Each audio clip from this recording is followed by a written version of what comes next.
under here. What the gameplay needs to do is immerse you in the world, give you as many interesting actions to survive in this world and overcome obstacles. And obstacles could be infected, it could be other people, it could just be the environment, it could be rushing water, anything that could happen in this post-apocalyptic world. Are you clean? Yeah. But more than anything, it needs to put you in Ellie's shoes, that you're experiencing what Ellie's experiencing, making you feel what she feels. Because the more we do that, the more the emotional beats of the story work for us, and the more they work for us in this very unique way that only works in video games.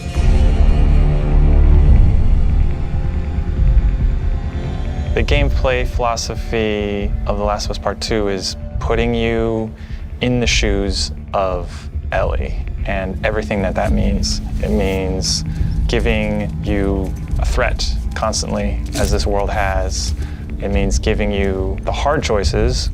Because this game takes place in such a hostile universe and our characters are pushed to do really difficult things, we want to put you in alignment with those choices. We want you to understand how hard certain decisions were for these characters, because they're hard for you. I would say the overarching philosophy of how we approached designing the game mechanically is how can we take things to the next level. Everything kind of comes out of the story. And how do we do it through systems? So one is you have to feel the pressure of survival. Survive by the skin of my teeth. How do I use all the scrap around me? Any kind of bullet, any kind of rag, any kind of bottle of alcohol. How do we give you that sense of being a survivor in this world?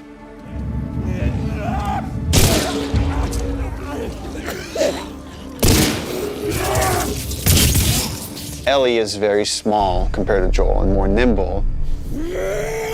How do we make you feel like you're not the strongest person in the room, but you still should be able to rise to the challenge and survive, you know, a fight with a bunch of people that are all bigger than you? So therefore it meant creating a character and systems and mechanics that allow you to be much more nimble. And that's where we added a jump button. Deal. In the first game we had a clamber button, but not really jumping. And here, Ellie can jump. The combat scenarios are much more vertical, where Ellie can use elevation to her advantage. Prone is a huge, huge one. Prone, obviously, it means to lay flat on the ground. Something so simple, again, something that in real life you'd be able to do. Letting the player have access to all their weapons, all the items, crafting, everything while in that position. And it just creates so many more emergent things in gameplay. Now that we have this other state that the player could be in, which are very low to the ground, how else can we use this other than just hiding in vegetation? We're like, well, there's a lot of man-made things or different structures that have collapsed that allow just enough space for you to crawl under, and which means that now, as enemies are looking for you, you can crawl under things and hide, and it's just one more way to assess your environment and use it to Ellie's advantage. Now, because you can hide under things, we made them smarter and gave them the ability to look under things. So while you might hide somewhere and be safe for a while, eventually they're going to start looking under stuff, and if you're hiding under a truck and they spot you, they're going to yank you out and then try to kill you.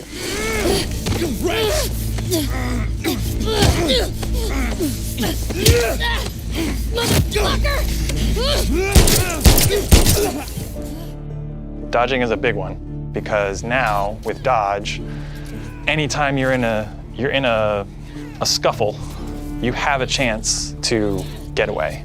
You have a chance to counterattack. It lets escape be an option as well. Sometimes you just gotta run. And that is another part of this world, which is sometimes the threat is so overpowering that you just have to get away.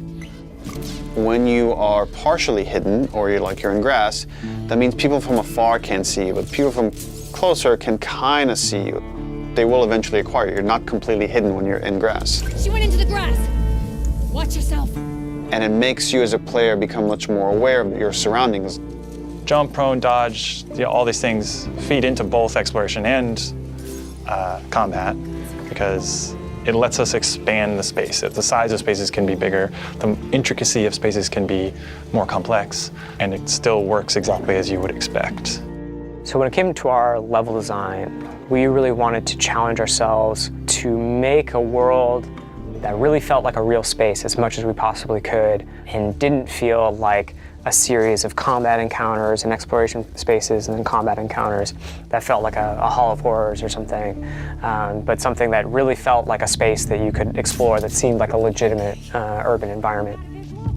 And that pushed us to make our level design even more open than it was in the first game, which for us at the time was pretty open. In this game, we've gone so far in making the level design open that there are actually entire story moments, entire combat encounters, like full scripted sequences that you may completely miss.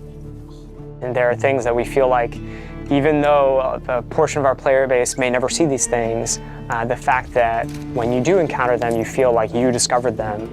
It lends them this charm and this magic that I think is unique to games, that, you know, this happened to me because of what I did and what the place I explored to. Crafting is very much about a payoff to exploration, meaning that when you enter new spaces, you want to look around for supplies. You want to open drawers and cabinets and look for different things that will allow you to craft either items that can help you heal, items that can help you attack multiple enemies at once, such as the Molotov or the landmine that Ellie can craft. Items that can help augment your weapons, like the silencer for her pistol, or craft new kinds of ammo. It also gives us tons of interesting gameplay choices and overlaps that you can do at any moment and on the fly. We try to be a game that wants you to make a lot of different decisions in combat as possible. And the way that we've expanded the recipe roster and all of the recipes and how they interact with each other is carefully chosen for the different ingredients and making sure that you always have these interesting decisions to make. We put a much stronger emphasis on the importance of the choices you make in the long term for your character. It'll be useful. Through the weapon upgrade system, through the player upgrade system, there aren't enough resources in a single playthrough to fully upgrade your character. The choices that you make, you're going to have to live with, and we wanted to make sure that all of the choices that you made had a really noticeable and tangible effect on the way that you play.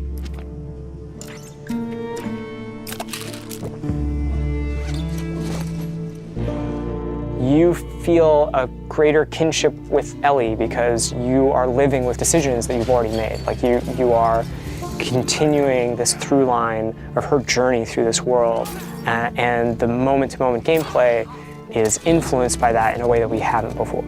The realization that your choices have these long-term consequences is very much like the nature of the narrative of the game.